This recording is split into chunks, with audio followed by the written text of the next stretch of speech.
Bon, bah cette fois-ci c'est évident, en France on ne veut plus que tu penses par toi-même.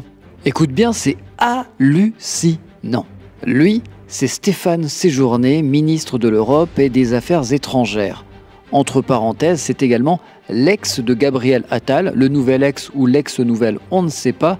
En tout cas, sache que Stéphane Séjourné, c'est lui qui a fait rentrer Gabriel Attal en politique, ça s'appelle le piston, et il y a eu un renvoi d'ascenseur puisque Gabriel Attal a proposé à Stéphane Séjourné de devenir ministre des Affaires étrangères. Oui, je sais, ça n'a rien à voir avec le sujet, mais j'avais besoin de faire un tacle au niveau de la gorge.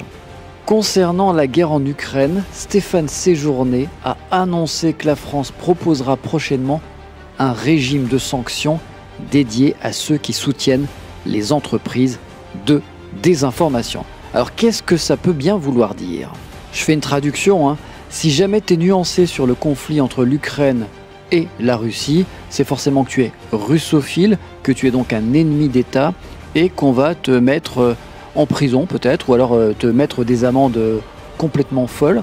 Les entreprises de désinformation, ça pourrait être qui? Ça pourrait être moi par exemple. Si je reprends une information d'un média anglais ou d'un média allemand ou d'un média états-unien et qu'il ne sert pas le narratif français, même si j'ai des doutes, eh bien je pourrais être concerné par ce régime de sanctions. La France est bel et bien une démocratie défaillante qui ne cesse de glisser vers une censure absolue. Et toi alors, que penses-tu de cette proposition de Stéphane Séjourné ?